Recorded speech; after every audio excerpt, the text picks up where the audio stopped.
Hi everyone, welcome to Who Said What with your hosts Hiba and Nira. We're two sisters in our 40s with lots of stories to share. Having lived across Egypt, the US, Saudi, Kuwait, Dubai, and Europe, we share a unique mix of cultural insights and fresh perspectives. In each episode, we dive into the unfiltered sides of entrepreneurship, motherhood, relationships, and the crazy dynamics of family life. Well, actually, of our crazy family life. Ever wonder how cultures shape our ideas of success, love, and happiness? And why some topics are completely taboo in one country, yet casual conversation in another? Well, we're here to spill the tea, no sugarcoating, just real talk and a lot of laughs. Grab your coffee, settle in, and let's dive into another episode of Who Said What. Our guest today, Amy Mowafi, is a powerhouse in the MENA media and digital landscape. As the co-founder of MO4 Network, she has helped redefine the region's content creation, storytelling, and digital marketing industry. The only woman in the media empire she built with her three brothers, Amy has played a pivotal role in transforming MO4 into one of the leading creative digital agencies in the region, working with over 140 clients across Egypt and the Middle East.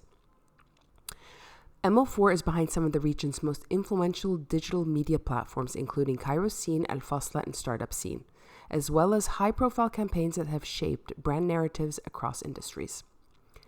With her blend of business acumen, media expertise, and no-nonsense storytelling, Amy remains a trailblazer in a space often dominated by men, proving that the future of media is bold, fearless, and led by those who dare to disrupt. So, without further ado, let's dive in. Okay. We are back with an episode of Who Said What? And we are very happy today and super excited to have one of the super amazing female powerhouses in Egypt, Amy Mowafi. And she is the founder of MO4. Yes. And we've known each other for years. Yeah. 2012. 2012. That's crazy that it's when we did our bakery. Oh my God, that's... Yeah. Did you do the bakery too? Yeah, it was 2012 because we had just started MO4. You were one of our first clients. But I met you before... I think, but I knew you from the Enigma days. Yes, I knew you from the Enigma days and I knew you Maha as well. From the Maha days, which are the Enigma days. Yeah. That's true, actually. Okay, yeah, so why don't you give us a little introduction about yourself, Amy? As, you know, tell us, because I know you started at Enigma. Nira, did you guys know each other at Enigma? She wasn't an Enigma when I was there. Okay. I was really? not. When you were with Maha? I feel like that's how I would have met you. Enigma, no, not Maha Enigma. was with Enigma? No, Maha had her consultancy, but she used to deal with Enigma for the PR. I started with Maha in Promo 7. So that was in 2000 and... Before or OC. It was called OC, right? Yeah, that was OC. after. She had in 2002. I was at Enigma from 2002. Okay. I'm trying to think. I think 100% Enigma days. Yes. Oh my God. Yeah. Anyone I know means a man is from my Enigma days. It's from like 2002, 2003. But you grew up in London? So I was born in England. Okay. And I grew up, so I'm actually the third generation born in England. I grew up in the countryside, about an hour and a half outside of London, in West Sussex. Only brown girl in the village, literal village. Went to kind of like a Harry Potter style school. And then never lived in Egypt. We used to come a lot when I was younger, like in the holidays, and then just less and less as we got older. And something always, again, even though I was third generation, something always just drew me back to this very exotic idea of the motherland. And so I moved here right after I graduated from the University of Bath, where I studied business, which was absolutely not my choice. Whose choice was We it? didn't have many choices at the time. We had no one told us we had choices. I know, exactly. But Like my daughter starts her day by making her choices clear to me. You know, no one told me I could fight back. No one told me I could choose. Marketing. I don't know. I wanted to do English literature, or I wanted to do like theater studies, and I did theater studies at A level and English and all of this stuff. And that was I understood very early on that, you know, the sciences and the maths, that's, you know, the creative stuff was my route, but that wasn't something I was even allowed to study. And so I was told, no, you have to study business. And so I studied business. And it was miserable, and I hated every second of it, and I hated every moment at university. And I finished university, and I was like, I'm going to Egypt. And I got on a plane and I came to Egypt, and I was supposed to be, oh no, there was a condition. I was allowed to come to Egypt as long as what are you going to do in Egypt? I'm like, I'm sharfa. And then I actually got the job in Enigma before I moved. And then I was told, which is a long story, which I can tell you afterwards or later or now. And then, shut the fuck up, Amy. This is No, we want to hear those stories though. And and then I'll tell you, so here's what happened with Enigma. And the Enigma story is so important because it was just so pivotal to everything else. So I was, my business course at university was a 4-year sandwich course, which means you do 2 6-month placements in a company. So the first placement I did at the Walt Disney European HQ in their TV marketing department. And the second placement I bullshitted and said that I had a placement in Egypt at a company here, but I just came and hung out here for 6 months, halfway through university. And then one day, and I'm staying with my grandma, and then one day my cousin comes back and he has this magazine in his hand. And so this is around 2000, probably 2001. Yeah, Enigma launched 2001 or 2000, I think Enigma launched. 2000, right. And so he had this magazine in his hand, and it's called Enigma, and it had Sting on the cover because he was coming to play in Cairo. Oh, that's right. Do you remember that with Hakeem? Do you remember that debacle? That was fun. I went. I loved it. And then I open up the magazine, and you've got to remember, and Egypt for me, growing up, Egypt for me was the pharaohs and the pyramids. And then as I got older, Egypt for me became Egypt became lumped into what was mediated through Western media, the Middle East, and extremism and terrorism. And so those are the two stories that I'm being told. And then coming to Egypt for me growing up is my grandma's house and mulukhiyah and mahshi, and that's it. So suddenly I'm opening up, and the nadi, and so suddenly I'm opening up this magazine, and it's this Egypt that I never conceived of. And it's filmmakers and entrepreneurs and musicians and Enigma was very ahead of its time. It was super ahead of its time. And it was these stories that I had been, I grew up with ripping out. I was obsessed with magazines growing up. And I had all of these things ripped out of magazines, but it's the Vogues and the Harpers and the whatever of this world. And suddenly I'm being told these stories that I didn't even realize I had craved all my life. People who look like me doing the things that I aspired to. And it was such, whatever, you can make up anything in hindsight, but I really do feel it was such a pivotal moment for me. And I was obsessed by it. And then in the opening, and I saw Yasmin Shahata in the editor's letter. She looked so fucking glamorous, and her hair and sharfi'i and the suit. I'm like, what is this? What is this Egypt? And who are these Egyptians? No one told me about this Egypt. And so even after I went back to England, I just could not stop thinking about this magazine. And so before I graduated, no one would give me a job so the business course at Bath was one of the top business courses in the country. So all the kids would get hired up. At the time, it was the big 5, the big consultancy firms. I don't think they're big 5 anymore. I don't know what the fuck they're called anymore. But anyway, or like Goldman Sachs and Sharfa you know what I mean? Like that whole kind of vibe. And it was, and like Anderson Consulting and PwC and Sharfa. Of course, none of these fuckers are giving me a job, And I'm showing up to interviews in my Spice Girls Buffalo boots, and I've got purple streaks in my hair, and no one's giving me a job. And then, so I kept applying. So I applied to Enigma.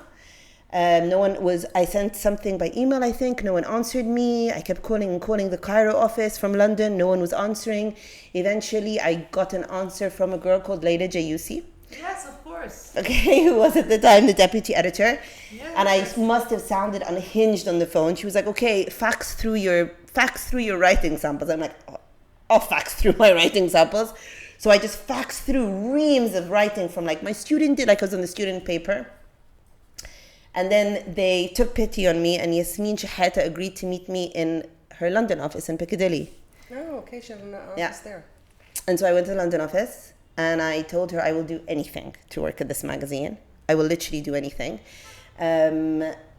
At the time, I didn't realize how possible it was to find good English writers in Egypt. So it's true. It's awful. Someone in her head, now I know because I'm in her position. Someone in her head, she's thinking, yes, this bitch doesn't have a clue, and she's coming in desperate to do anything. And so she gives me a job, and I will always say this. There has never been, and I walked out of that office, and she says, okay, can you come to Cairo? I'm like, I'll come to Cairo. And walking back down the office was just off Piccadilly Circus. And walking back down that street, I have never had that same feeling since, of just butterflies. You know that moment, like in that like opening New York scene, if I can make it here. Yeah. And like that was that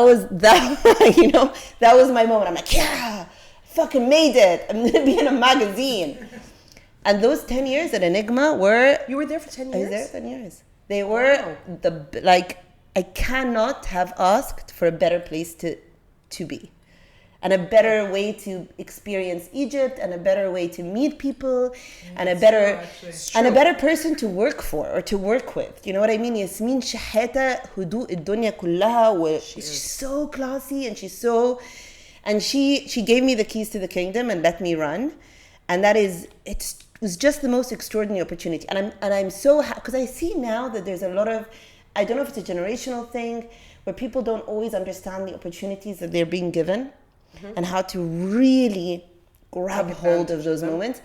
And I think I was fucking stupid throughout my 20s, but the one thing that I really did, I think, have the foresight to understand even at the time was this is an opportunity. If I can leverage it well, then I can do anything that I want.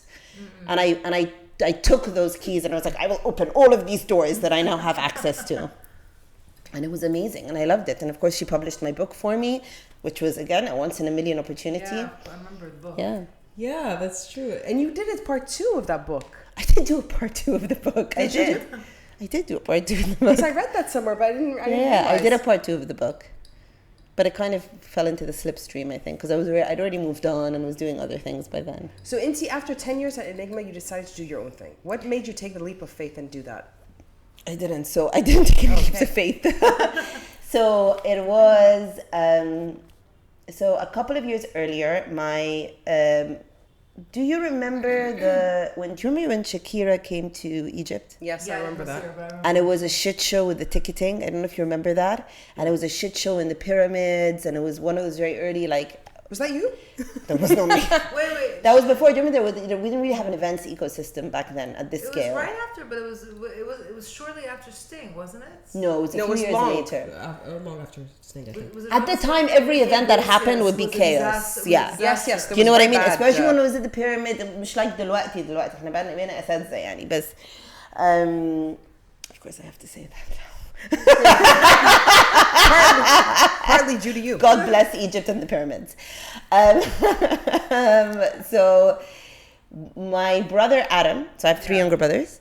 My brother Adam was in Egypt on holiday to visit me for that. And he was horrified by the ticketing system, where I think it was one of the telecoms companies, and you had to sponsor, and you had to go to a branch to buy a ticket. And you go to the branch and be like, we've run out of tickets. Okay, so where do I go? There wasn't even a kind of database system. It was just madness. And so Adam was like, well, but Adam's always been very I'm not an entrepreneur. Adam has always been very entrepreneurial, started his business at first business at 15. So Adam was like, well, there's a market opportunity here. And he started a company called Taskarti, which was before Tickets Marché. Was that your brother? Taskarti, not the Taskarti that's now. Okay, yeah, but... That Taskarti, that was the first online ticketing site in Egypt. No, I remember. Okay, yeah. And as soon as he started يزن عليا to work with him. So he moved here. He did. So after he started it, he moved here, and he was like, come work with me. I'm like, Adam, I'm the managing editor of Enigma Magazine. What are you saying? Step down, boy. Yeah, I'm not doing that. Because I genuinely did feel like I was on top of the world. And Adi Zenale, I ignored him. He then launched Cairo Zoom, which was a natural progression from Taskarti, because you're ticketing the events, you might as well cover the events. Cairo Zoom, people don't remember, you might do, but when Cairo Zoom started, it was mind-blowing. Because Taban Enigma, it used to be a month later. Obviously, it's a monthly publication. وكل حد واقف كده. And I don't even remember the photographers, the paparazzi photographers were these old scary men, because there wasn't that. This is before social media. There's no social media, so you don't have young, cool kids taking photos and creating content that didn't exist. I remember. Right? هو مصور جاي مناسبة. أيوة Every single someone was always the same photographer. and it was always وكان بيجي الورق بقلم. Do you know what I mean? Oh my وإيه God, الحلاوة yes. دي. Oh my God, that's like a lifetime And ago. suddenly Adam gets a bunch of university kids, cool looking university kids with their piercings and their tats, and puts cameras in their hands and puts them into clubs, and people are seeing the photos on the internet that same night, and suddenly you're seeing a side of Egypt. Again, like if Enigma had shown a side of Egypt that didn't exist, this was showing the side of Egypt that people didn't want to admit even It's existed. behind the scenes. Right? So this is now, Adam's just gone right in there. So you're seeing the nightclubs and the parties and the hafalet and the sexiness and the girls, you know, and you're seeing what the girls are wearing after they change fil hammam. Like it's a whole other world now. And Adam's like, okay, well, this is media, so now you have to come. I'm like, no, still not coming. This is weird and tabloidy. I'm not going to be part of this. And then he managed to convince my other brothers to join him. And so actually MO4, it wasn't called MO4, but it was the three of them with Tazkarti and Cairo Zoom. And then the Thawra happened. And when the Thawra happened, number one, the world that we told stories about in Enigma disappeared, right? That world just disappeared overnight with the Thawra. For better or worse, different story, but it disappeared. And I had kind of also, it had been 10 years and there was khalas, do you know what I mean? I had reached the ceiling. At the end, it wasn't my magazine, it wasn't my publication, and there was nowhere else to grow through no fault of anyone's own, but that's it, khalas. I'd done everything I could do. And so I go, okay, fine. And so I stupidly decided to leave a job I loved. And I went and started properly MO4 with my brothers. You know, I always say it's funny, like people wait an entire lifetime to find their calling and then they give everything up to follow their calling. I did it the other way around. I found my calling very, very young, and the thing that I absolutely loved and that I was very good at, to start a company. So what did you like? What did you love so much about Enigma? The writing. Was it the writing? story, yeah, the writing. And the problem is when you say, and it's this weird situation where never would I have imagined. I have 14 publications. I know. We reach 500 million. We have a reach of 500 million per month. Month. So you did what you wanted on So an I did exponential it. You know, scale. but what happens? What happens when you do that? You become so far removed from the core of what you love, right? I'm not writing. I'm not the one telling the stories. It is a tremendous. But you do a lot of you do tell storytelling. stories, I though. see you on social media. That's You're on my pretty, platform. really good. My social media. No, but even like at events and things like that, you are basically, and I think, I mean, I don't know how is it with your brothers, because I feel like you do have like, you're in the limelight media is because mine, you yeah. are so good at storytelling. This is. I mean, I love it. I love the fact. It's kind of writing, but it's a It different is. form It's of a writing. different form. But I've just become, and I didn't feel this for many years. For many years, I was enamored by this journey that we were doing. And I remain absolutely enamored by the idea that we get to own that I've created these platforms that allow us to own our own narratives. And because there is nothing that I feel is more important than that. It is the greatest soft power that we have to be able to have control over our own stories. And everything that we see in the geopolitical landscape starts and ends by the fact that on a global scale, we do not have control over our own stories. Facts. Yeah. And that's how every decision is made by these narratives. And so if I'm able to reclaim some of that power, even on this tiny scale, that means the world to me. That I'm able to create a space that is inclusive, and safe in a way that few other companies in Egypt are. It means the world to me. We have this moniker MO4 Misfits, because it's true, because you walk into the office and you're like, these kids ain't getting a job anywhere else. But they're brilliant. They are brilliant, and they've been given the chance to be brilliant. Mm-hmm. And I'm so proud of that. And I wake up in the morning for that. I wake up in the morning because I still get to do that, because then I want to do it more, and I want to do it on a bigger scale. I want to do it on a regional scale. I want to do it on a global scale. But there is a part of me that is, I don't want to say just, but there is a part of me that is a writer. That desperately wants to sit in a quiet room on the side of a mountain overlooking the sea with no fucking distractions and happily just write. And that is the part of me that gets shut down, and it's the part of me that I know causes me to unravel when I have the hard days. How do you unravel when you have to? What does just- that unraveling look like? That's a really good question. It's a very it's an unraveling it's an internal unraveling. Because also I'm turning 45 this year. So I don't have that lexicon in my head of, I'm old school enough to be like, just get the fuck on with it. Yeah. However bad that is for you, right? Yeah. I have the self-awareness to understand that's not a good thing, but I'm also too far gone to be able to pander to that part of myself. Because I have too much responsibility. Exactly. Do you know what I mean? It's a team of 250 fucking people. I know, that's insane. And it's a family business. So في الآخر انت فاتحة 250 بيت وفاتحة بيوتك انت وعيلتك واخواتك وعيالهم, and I have my children and I have, you know what I mean? And so there's no space for me to go, I'm sad today because I want to be a writer. You don't journal? I mean, no, but I think my journaling comes in another way. But this kind of journal, I don't want to write if they don't have a public. For myself. No, I mean, because a friend of mine is going on the silent retreats, and I said I can totally do that. I think I can totally do the silent retreat thing. You could do the silent retreat? Oh yeah, of course. Oh, I'm without a doubt. That's crazy. Because I like being alone most of the, like I have no issues being alone and just sitting by myself. But then he was just like, you can't. And I'm thinking, I could totally do it. I take my book, I read, I just disconnect. No, you can't. You're not allowed to take books. What? You're not. And then I said, what? That's crazy. No, get this. He's just like, no book. I was just like, no book. No music. You can't listen to any music. So basically, they take your phone away from you and they stick it away for 5 days, and you're not allowed to read anything. What do you? The only thing you're allowed to take is a journal and a pen, so you can journal. And I've never been one to journal. Tamir, I want to ask you something. Did you not?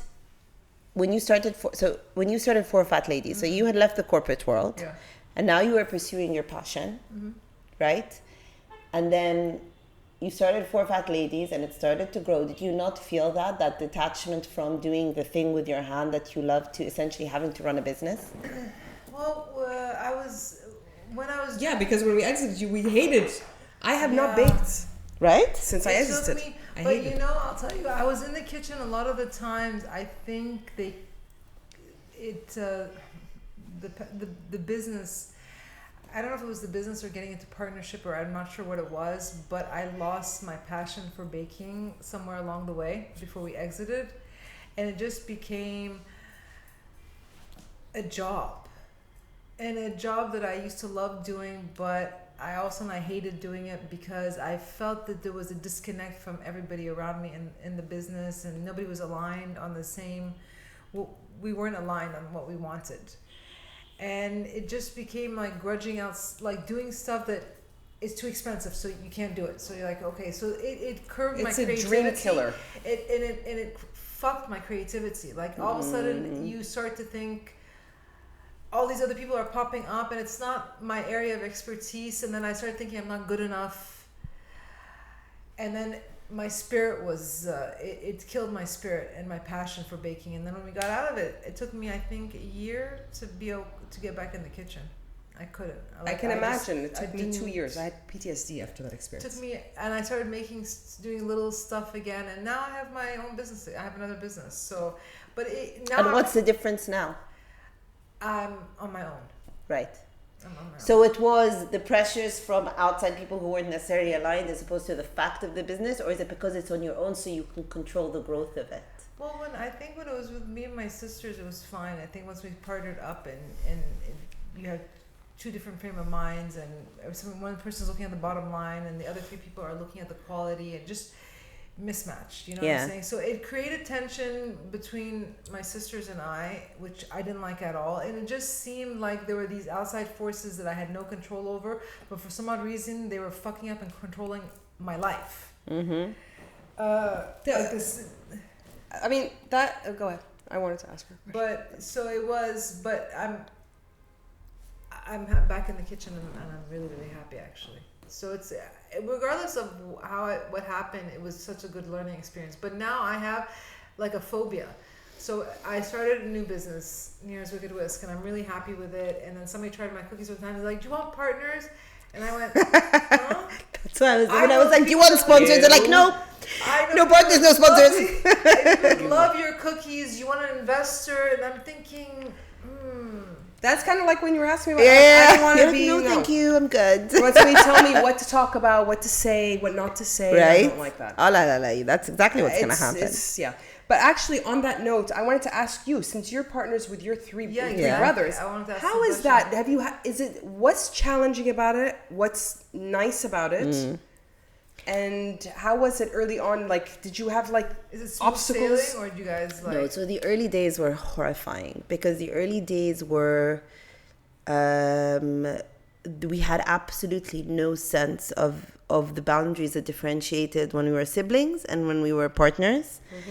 But also we were young leaders who also didn't have a sense yet of, when you are, look, part of the reason that MO4 became what it was is because we were driven by a pure obsession. It was an obsession about what we wanted to do. And it was also, and here's the thing that, people don't talk about when they talk about origin stories. And you have to survive, right? People can come up with really sexy reasons for why they grew or why they did. We had to survive. We didn't have outside investors. We didn't have a trust fund. We didn't have an inheritance. We didn't have even a friends and family round. This was the way that we would pay rent and we would eat. And so between the obsession for the idea and the absolute need to survive another day, whatever it took, we didn't have even the boundaries of now it's work time and now it's me time and now we didn't have the luxury of that. And so to have that and also be siblings, I think looking back, I think all of our mental health was affected deeply, which didn't realize it at the time, nor did we have the language to realize it at the time. And it would always just be a lot of fights between us, a lot of tension, a lot of really unhinged craziness between us, which would be very obvious as well too, as we started to build teams, It's not okay to throw laptops across the room, ever. We Nir and I had arguments in front of it. It's not. It's just, you just can't, you can't, it's very difficult to go, oh, this is in a professional environment right now. So and the funny thing is, did you guys ever watch Succession? No, I've never watched it. It's so interesting because it's so funny, and you see that show was so smart because what they showed really well was that even at that scale of global power, when you are siblings, you revert to being 12 years old in the corridor between your bedrooms. Oh my God, True. yes. And you revert to type. Yeah.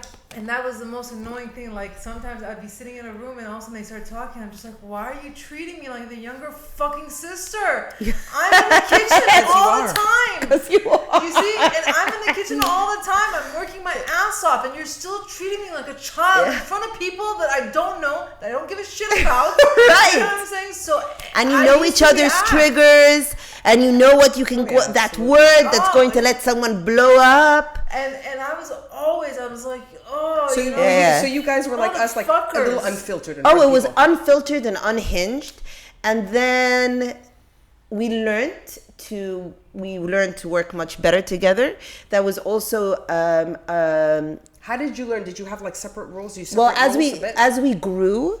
Before, you're all just doing the same thing all the time, right? But of course, as you grow and you learn how to develop systems and you learn how to develop structures and you delegate to other people, so you start to delegate to each other and then you begin to understand. So now there is a real separation of church and state between the different things that we do. And it's just very clear demarcation lines. Walid runs the agency, which I have the social media agency part of the network, which I have nothing to do with anymore because I discovered I cannot bear to tell people telling me what to do. And when you're working with clients, that's your job, is to give them what they want.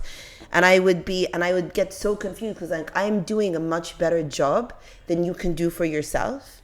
I'm killing myself to give you great quality, and you're being an idiot because you are stupid and dumb. And that is not the way to run any, you know what I mean? And so it was discovered that we'd be so much better at keeping clients long-term if I had nothing to do with them. And I went to the core of my passion, which is the media. So Waleed runs the agency. Adam does business development and finance and runs our new product, our e-commerce app, Bought It. Okay, yes. I am fully media, and we have Monkey, who is the most extraordinary managing director, and Minna, who's the most extraordinary business development director. Every one of our publications has the most just amazing managing editors, and you have a real incredible senior leadership team now. And each of us and Timmy runs all of our music and scene noise side of it. And so everyone has just slotted in, and we've also kind of gotten out of the way of our teams a little bit, right? Which is, what happens when you grow and you understand how to run a business properly. Wait, what was the answer? And so now we don't, but now those daily problems are no longer an issue. We no longer fight. We no longer sweat the small stuff between ourselves. But then you kind of get into another, I think we're in another phase, which comes with a family business, which is the phase of, well, what happens when everyone starts having their own families, right? Mm-hmm. Because what happens is you get a new set of resentments, unintentionally or without bad intentions, into the equations. You get spouses, and you get kids, and you get an entire ecosystem that is dependent on this one unit. Shut the fuck, Amy. No. Giving us time, don't worry. Which is dependent on this one creature in the middle, right? And everyone's taking from that. And what does that mean? And what are the implications of that? And so you go from, even if we figured out our family dynamic, right? Even if we're figured, well, you're the youngest and you're the oldest and this is it, and we're okay with it because now we're doing the things that we're good at and that we enjoy and that we love. Of course, there's other people now in the equation going to Bishmana. Right? Shmana heya, shmana hoa. Why don't you go? Well, she went on holiday for 2 weeks. Why is it? And that's normal. And it's human nature. And it's not bad intention, right? And and this is why family businesses usually rarely last past the second or third generation. But so we're now just on the cusp of that kind of phase of things and trying to figure out how best to navigate it. And so it'll be interesting. It'll be interesting to see. Do you guys all have families now? Yeah, so everyone is married and has kids apart from Waleed. And it's just it's interesting. It's a new phase. And and then I find, I had a really interesting conversation with I'm 45 years old. Adam is 7 years younger than me. Waleed is 9 years younger than me, and Timmy's 10 years younger than me. So they're all much younger than There's a big generation gap. Okay. Now what happened? In that decade where we were building the business, so now alhamdulillah, we are now reaping the rewards, right? And we're able to live a life that is built off what we've built. But for that decade, when the immense sacrifices were being made, and I mean just immense sacrifices, financial sacrifices, lifestyle sacrifices, just even me as a mom, do you know what I mean? I didn't see my children growing up. I'm only now going, oh, this is who you are? I saw them, but I did not see them. Yeah. I breastfed both my kids until they were just over a year old. I cannot remember doing that because I was always doing it with the laptop, in the office. The babies would be brought up to me in the office. I was doing it wherever. At one point, a lot of people know this story. At one point, in order to be able to pay the rent we had done this whole thing where I had moved out of my apartment and turned into an office, and you're paying rent on kaza. At one point, I moved in with my 2 kids into the back room of the second office we had gotten, which we had needed in order to expand because we were completely bootstrapped. And I was doing this sort of things with 2 kids, right? Really fucking superficial shit through the actual real life sacrifices some people make in the world, and I'm very aware of the privilege of that as well. No, but that's pretty. But there's real shit. People go through real shit, so still, you know what I mean? It's still all la la land shit, but first world problems fash. But anyway, but the point is, I was a mother of 2 kids, married, having to not be able to do all the things that I wanted for my kids and for myself in order to get to the point that we are now. And now as my brothers enter that phase of their lives, dunya bambi. And so I find myself unwittingly a lot, and I know this isn't unique to me, but I find myself unwittingly a lot feeling very fucking resentful about that. I know what you mean. Do you know what I mean? Yeah. I just, when Timmy messages me and goes, and I go, Timmy, where are you? I need this and you're not in the office. And he goes, oh, I'm taking Kaya, his daughter, to مش عارفة ايه. He cannot understand why my mind fucking fractured. Yeah, you sacrificed. I'm like, you're taking her to what? On a fucking work day? What about your fucking wife? What, like just unhinged shit, you know what I mean? And I'm aware as I'm doing it, I'm coming across as a crazy bitch, but it's 10 years of having just built this, like clothed my way to build this, and suddenly everyone's going, oh, we're going on holiday and we're doing this and we're taking time off and we're nah. And I'm like, it's because I gave up everything, right? And so it's a very, and then someone said to me, someone who's a big businessman, and we were having dinner, and he said, but being part of that family business is also your superpower, and so the only person that you're damaging with that resentment is yourself. You've got to fucking let it go, because that was your journey. It was your journey, and I'm also aware, because that's my journey, I'm also aware of the privilege of I get to be the face of this company, and that's come because of that journey as well. You know, with that comes the responsibility, and the fact that you are the face. I think, like, the fact that you're telling me about all your brothers doing all these things, I had no idea. You are the face of MO4, but the fact that you are gives you more responsibility. Yeah, you know, it just is what it is, and there's a benefit and there's a negative. And I'm sure, don't your brothers rely on you more? They probably expect more from you. Yeah. But there's a whole conversation there about also women and the things that in the gymnastics that we take upon ourselves. How do you know what I mean? Like my mom will call me up on a Friday and be like, or a Thursday, like كلمي اخواتك اتاكدي ان كلهم جايين يتغدوا بكره. أنا مالي. You're the girl. You're the girl. You're the woman. You're the woman. They're all grown ass men. But they're men. Let them. What? No, but see. I'm like, it's 11 p.m. I'm the only one in the fucking office, and you're calling me. Amy, I'll tell you that I noticed that when you set a certain very high expectation, khalas, you put yourself in that position. That's the thing, and it's good. I know what you mean. You can be torn because at the same time you're like, okay, it's good because they value me and they appreciate me and they know I'm more responsible. I'm the responsible one. But at the same time, you're like, fucking, can somebody give me a break for one time? Like, and you always get the shit end of the stick sometimes because of that. I hear you. I'm sure tell me, your brothers think they're also getting the shit end of the stick. Oh my God, they do. Which is why I've learned to not open those conversations. Like, I would spend for like a good few years, I'd be like, but do you understand? Can you not see X, Y, and Z? They'd be like, no, because X, Y, and Z. I'm like, what's happening? What are you saying? And so khalas, I also just have to accept the fact that everyone comes into this journey with their own perspectives. Everyone has their own journey. And alhamdulillah. Do you know what I mean? It's also just about the perspective that comes with growth of like, alhamdulillah, my kids are good and they're healthy and they're fucking cool and they're smart. And they have a whole lot of qualities about them that they probably only have because they had to learn to be independent and learn to have their voice and learn to... Do you know what I mean? And so, alhamdulillah, my dad always says that to me as well. My dad, when he, I will take out a lot of those resentments on him. Not his fault. He has nothing to do with anything. Yeah. But I'll be like, they're your sons. They weren't my responsibility. And a little bit. And he's like, well, debatable. But then he will be like, you don't know. You do not know which of the blessings that you have in your life are because of those sacrifices that you made and because of those responsibilities you made. And he's also a big one to always say having responsibility and having so many people depend on you is also a tremendous privilege.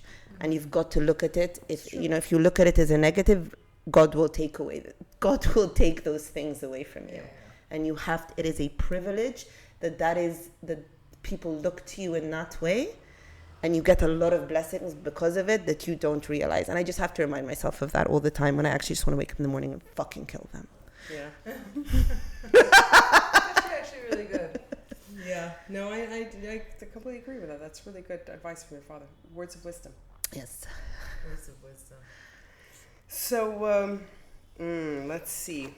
What else? Is there anything near you want to ask? I have a few questions. Go ahead. Okay. Okay. So, what you were talking about having that freedom to being able to control everything, the narrative in the company and all that. Do you have complete control? Have you ever been in a situation where you felt like, oh shit, now I am not able to do exactly what I want to do at any time? Like, have you ever stepped on anybody's toes? Yes. Look, at the end of the day, when you work in media in this region, and this is something that I actually had to come to terms with, right? What is the role of a free press? The role of a free press is to speak truth to power, right? It is to hold power accountable. In the Middle East, across the region, but we don't need to go into the politics of that. The reality is we don't have that.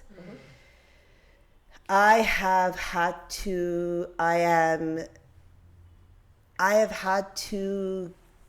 come to terms with the fact that I cannot tell all the stories that I want to tell. And there have been major impasses in the story of MO4, in which I have come very close to going, well, fuck it then. Do you know what I mean? Let me take my kids, let me go back to England, which ironically is probably really the motherland. You know what I mean? Like, it's where, let me go back to England and not fight this fight. And then I had to make a very determined, I had to make a decision that I really believe in the stories that we're telling. And I really believe in the power of the stories that we're telling. And so even if I must, in order to ensure the continued survival of my media company, and in order to, it's very easy, by the way, it's very easy to take a media company, to tell Arab stories and to base yourself outside. My power is being right here in the heart of it, right? Yeah. And of being right here, and I cannot leave, I am stupidly, blindly, wildly, crazily in love with this country. And every single year when people go to me, surely now you've had enough, right? Surely now you're tired. Surely now you can see that these doors that you keep trying to break down are firmly fucking shut. I'm like, I cannot dispel the hope that I have. And I think I might not be able to tell the types of stories that other people think incite change, but I think there's something tremendously powerful by going, look at these amazing entrepreneurs and what they're doing. Egyptian entrepreneurs, and look at this amazing filmmaker in the story that he's telling, and look at this young Gen Z girl who's just done this, right? And look at this musician, and look at this kaza, and I think, and I know for a fact that there is entire swathes of industries right now that depend on me entirely to get their message out into the world, and people whose stories only become known and seen in Egypt because of what we do. This might not be the hard-hitting journalism that people, which yes, globally can create impact and change, but I think it's a very important, different type of soft power. And so I just became a few years back very intentional in my head, going, khalas, this is the fight that I will continue to fight, to keep myself here, to stay independent, which alhamdulillah we are. We are one of the only remaining digital independent medias in the country, alhamdulillah. What do you mean when you mean independent? As in independent, as in not owned by... Not partnered so up you with haven't anybody. Partnered with anybody. You guys have stayed... We are completely independent. While a private, while a public, any type of association or alignment. We're commercial. Okay.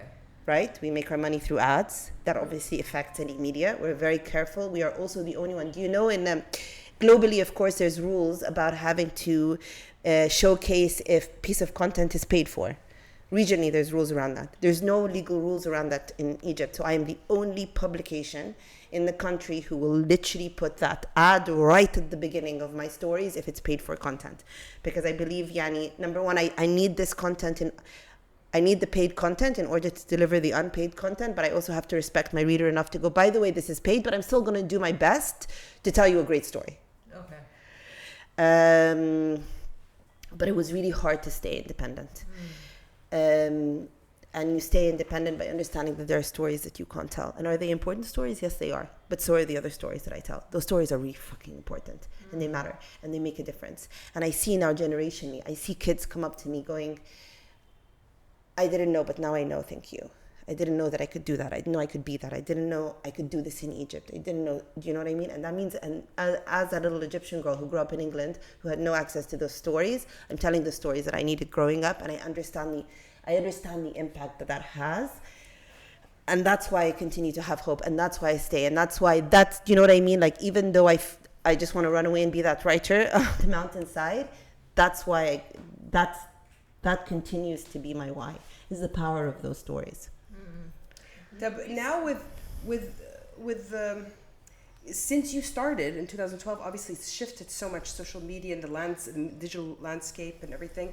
Is there anything, let's say somebody starting out in, because it feels very crowded now. It's like everybody's doing so much. Is. Do you think there's space for people still to grow in it? Where do you see it in like 5 years from now, 10 years from now? Do you have any advice for people starting out? Yeah, I think it is the greatest. I think it is one of the greatest privileges of this era of our life that everyone gets to have a voice. And I think it's remiss if to not use that privilege, whether it's to tell your story and have someone else connect to that and have their life feel a little better because of it, whether it's to help you build your own little business, whatever it is, right? So I don't think the market is overcrowded. I think what we suffer from is that we have not yet built the global educational infrastructures, when we were growing up, our parents would teach us to say please, and thank you, and not to get into cars with strangers, right? Of course. Now, but we as parents, because we're the first generation to deal with this, still don't know أساسيات الحياة دلوقتي that we have to teach them in order to live in a world where you are not only a consumer of information, but you are very likely a producer of information. Okay. And I think I don't think our issue is that the market is oversaturated. I think our issue is that we don't know how to be responsible producers of information in a world where everyone gets to have a voice, right? And that's why we don't teach our kids not to troll. We don't teach our kids yet. We're only starting to teach our kids about online bullying, about how to protect themselves, but also how to not inflict that on others. It is we've lost our traditional gatekeepers, right? And now we all have a voice, and that's a huge fucking responsibility. It is a huge thing to be a 10-year-old and to have absolute equal probability chance, if you're smart and can create engaging content, of having your voice fucking heard as a movie star. That is the world that we live in, right? How are we teaching our kids?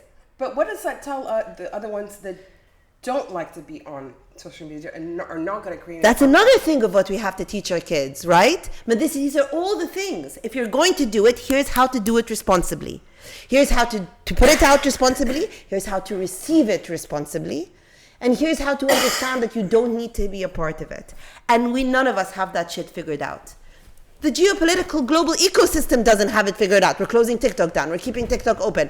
Zuckerberg is not putting parameters on what can be said. Actually, now he's putting parameters on what can be said. Actually, he's just changed the algorithm so you don't see political content. Actually, now he's just going to leave it to be a free-for-all. They don't know what they're fucking doing. How do we know what the fuck? No one knows what the fuck is happening. It's a literal what we will decades from now look back at this time and go, fucking idiots. What a shit show. But I also find like giving a voice some people should not be given. Some people shouldn't. Some people shouldn't. Like, you have some people that say stuff that's extremely offensive to certain people. But and then if you say anything, like during the revolution, I remember it was one of those things where I obviously was who I was, and I wasn't pro. And my whole family wasn't. But I remember one time, I think it was our older sister posted something on Facebook, and it was, and I got really silent. I got really silent because here you are preaching to me that you want a democracy in this country, yet you're not allowing me to oppose your view. I am, older sister, our eldest sister said something, and the amount of badgering she got for speaking her mind was hurtful, and shame on you, and you want democracy. This is democracy. You allow me to say what I need to say, even if you disagree with it. You know what I'm saying? You don't have to agree. I don't agree with what 90% of the people were saying on Facebook. I didn't agree with it. I kept my mouth shut because nobody was ready for that. But I think people are still not ready for But that. that's it, but that's what I'm saying, though. That's a factor of us not understanding how to navigate these mediated spaces with responsibility, whether we're reacting or acting in them. Yeah, exactly. Right? But why would we?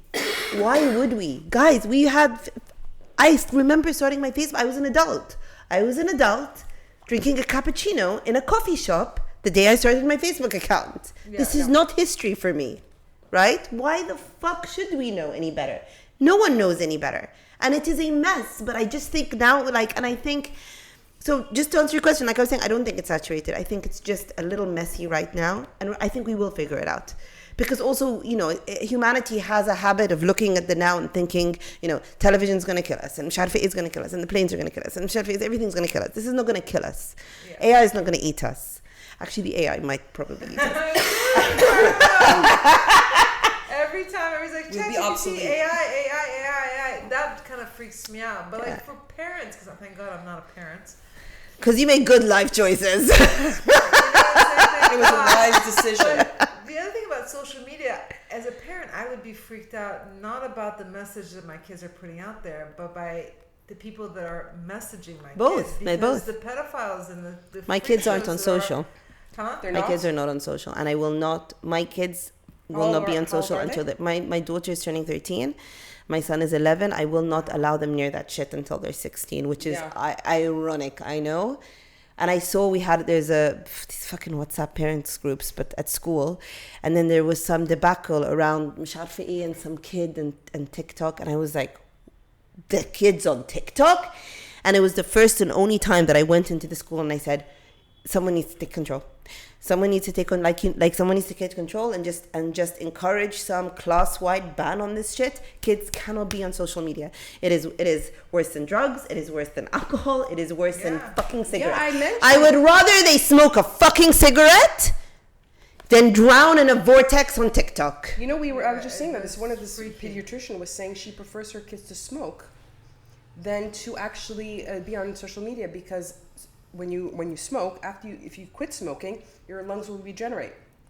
When you're on social media, between those years, or they're forming your map. There's brain mapping going on, and that's it. You're done for life. You're done for. Look how it affects us. You just said how upset you got as an adult. Yeah. Because of backlash on media. Just imagine as a child. Yeah. Right? It's brutal. Yeah. Not to mention just the way social media works. It's designed to be addictive. Why are you putting crack in your kids' hands? Yeah. It's wild. Kids just need a phone in order to be able to contact their parents and get around, and that's it. That's it. Exactly. Nothing else. We need to go back to the day when someone had to go, hello, ممكن أكلم أهلا يا طنط ممكن أكلم سلوى.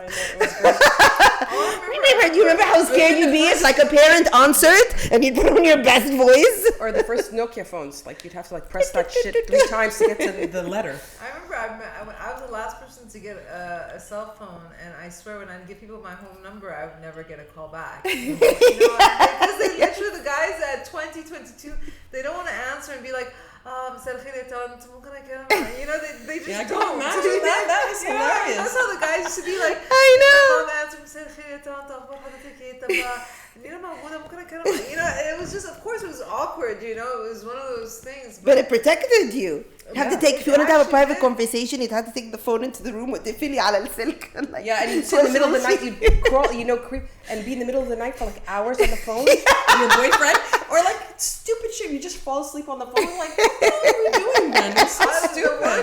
The worst is if you called and you fall asleep, the person on the other end can't hang up the phone until you hang it up. Really? You don't remember? Oh my god! No, I think if you hang it up, anyways, it'll disconnect at some point. A few minutes later, I think it does. No, I remember. My God, no, but literally, that's such a long time ago now. It feels like I know. 5 years. It was like that show that we both you made me watch on Netflix about Bobby. What's it called? Sweet Bobby. Sweet Bobby. I don't know what Sweet Bobby is. Catfish. You gotta see that. It's crazy. It's insane. Insane. This girl has a relationship with this guy for 9 years. Anyways, you should do it. Okay. What's it? Okay, Sweet Bobby? Sweet Bobby. Watch it on So Netflix. that's why, like, all the social media stuff, it freaks. I got on Tinder for like a week, and these guys were calling. Oh my God, you have to tell me. Tell me all about that. Enough must? We have a whole episode on dating apps. Listen to Okay, it. no, I'm gonna listen to We're going to that. have Okay. 10-15 minutes of nearest dating disasters. Oh, okay. Oh, All right. I want to ask one last question. Right. Okay. I saw a post that you put about being curiously curious about cosmetic procedures. So tell me about it, because I'm so fucking obsessed with getting older. So I want to know what is Have it you had about it? anything done? I haven't. Have you? I haven't. You haven't. I like, other than like one fucking disaster with microblading, like I've never done anything. And it's just only now, like I'm starting, I have nothing against it. Like I am so one of these women who like, you fucking do you do all the things you want to do or don't do all the things that you want to do. Tabim. I've just, I get freaked out by the idea of fucking with my face, especially, or like, I don't know, I have this weird nightmare. Like I keep thinking, oh, I really want to do like liposuction on my thighs, which I have discovered no amount of healthy eating and exercise and fucking squats and no amount of Pilates will ever change. But you got great abs, girl. Thank you. By the way, don't ever do that because it comes in different places. But that's what I thought. And then I have this weird like night, like what if I did this and then it shows, do you know what I mean? I have people that have told me that. They've done it. It does, and right? It turns out other spots for your better. It does, huh? But then now, like I'm seeing like I looked in the mirror the other day and then I was like, is the top of like, what is this thing called here? And is it drooping? Like just above the eye, like I don't even know what that's called. You know what I noticed? Like, you notice as you get older now, I only see it just happens. when I'm looking at myself in the mirror in the morning. I think fine. When I see myself in pictures, when I'm like, oh my God, do I look like Really? أنا بالعكس بقى. Really? Yeah, I know when I suddenly like I'll be like in the morning like brushing my teeth, I'm like, did that just happen? Or like I've always been really proud of my arms, right? I will never show my legs, that's my vibe. But I'm like, arms, cropped up arms, and then the other day I'm like, it's just here, it's not a sagginess, it's like a karmasha. Yes, I have a What is karmasha. that? I'm like, what is that? Do you know what I mean? This is not a yawning matter, my friend. Serious shit, man. This is the real deal here. And I'm like, what? And then that's only like, that's what started to make me think like, I remember like my mom always looked very, very young. And then she's in her 60s now. And then I remember a couple of years ago, I think, and she kind of did her first Botox session and she came back to the house and I was like, looking like a freak or looking good? Like, no, just looking like she had work done. Do you know what I mean? But like, all power to her because she's in her fucking 60s. So like, khalas, she waited that shit out. But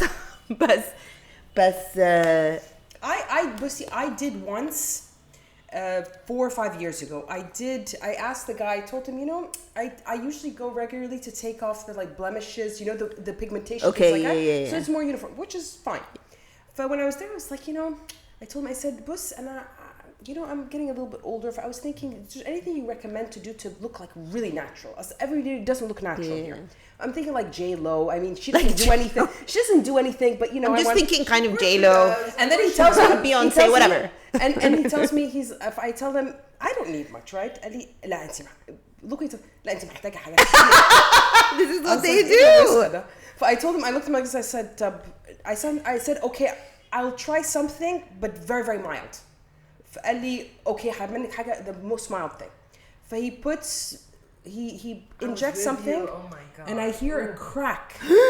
I was like, I was too ثانية واحدة.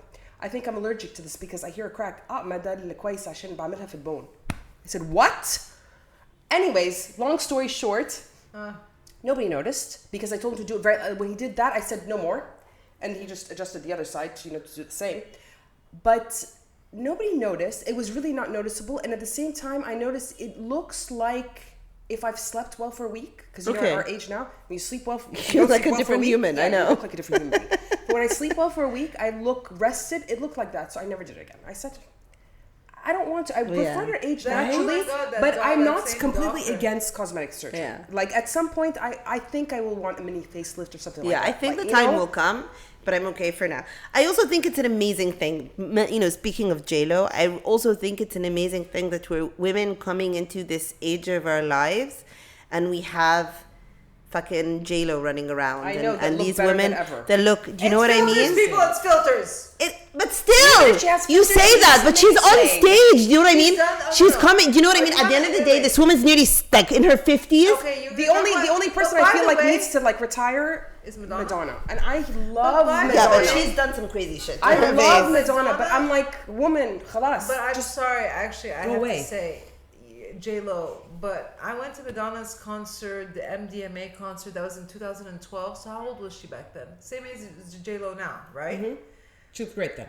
She looked fucking amazing, and the shit that she did on stage, I'm just like, it's that shit. Isn't it amazing? Is she doing or that? Guys are like Demi Moore, and I get that they have the best people. I know that they have the best surgeons working on them, but at the end of the day, they're really fucking fit. Yeah, and they're healthy. They take care of and themselves. They're living their lives. And this is we've never had those images before of the older woman. And there's also this entire era right now, and you see it in movies and you see it in books, where you have the older woman dating the younger guy, living her life, عادي جدا, all of that stuff, that didn't exist. That didn't exist for our moms. They didn't get to see that. That was the Golden Girls. Goes back to, it was the Golden Girls who were our age. They were our age and they looked like they were 17. They were our age and they were about to die. Do you know what I mean? And again, stories matter. And that's a story we're being told. It's a great fucking story. So even if it's with plastic surgery, it's still a great fucking story to be told. We're no longer obsolete. We're at the age of 40, 50, 60. We're here to stay. But people. I'm not. But actually, I'm gonna be 48 this year. Yeah. You need to do an episode on premenopause and menopause. Have you done that yet? I'm doing it next week. Okay. Anyways, okay, but so I don't feel Near, my shut age the fuck at up. It's over an hour, fun. We need to kind of wrap it up. Unless, what do you want to say? Do you want to say something? No, go ahead. No, it's okay. Yeah? Okay. So, you don't want to talk about menopause or premenopause? Do you have anything? I think I'm perimenopause. Yeah. And when it comes to plastic surgery, I'm anti in most ways. I don't even dye my hair. I like my wrinkles. Oh no, I'm hating. I have this white streak here. I need to go dye it. I'm not finding the time to do it. I'm gonna need to go do it. No, I don't mind. So far, I'm like the wrinkles. I think are just right. Yeah, they're just right. Okay. They show you've been through stuff, but you look good. You do. You look great. I think I look fine. No, you really do. I don't think I look like I'm 47. I think we all look better now. I think we all don't look our ages at all. By the way, wallahi, yes. Yeah, my mother, when she was 47, our parents looked 47 when they were 47. No, they really did. It's the shoulder pads. The Joan Collins shoulder pads. Remember those? Those made you look like... attitude. Oh my God. Our parents had a different attitude. They had the 3 kids. Yeah. Definitely. Anyway, so on that note, we're very happy that Amy came. Thank you. That was so much fun. We're gonna put on the links and everything to Amy's accounts. I guess everybody knows. For menopause talk, I want to have that talk. Yes, we're having that talk next week. Okay, we'll keep you posted. Okay. Yeah, we're having. If you have any questions, yes, bring them in because we're having. Who are you speaking with? Hussein Gohar. I love Hussein. I know he's coming next week. He's focusing on that right now. Yeah. He is? Yeah, much more. Are you serious? Have any questions? Yes. I think we'll have birth both my babies. Oh, really? Okay, so you have, and if you Yeah. have any questions, you got to bring them up. Yeah. Okay, thanks everybody. Speak next week. Have a great day. Thanks for tuning in to Who Said What. We hope you enjoyed this episode and found a bit of laughter, a few lessons, or even a new perspective along the way. If you like what you heard, don't forget to subscribe, leave us a review, and share it with your friends. Also, don't forget to follow us on social media for behind-the-scenes moments and to stay up to date on what's coming next.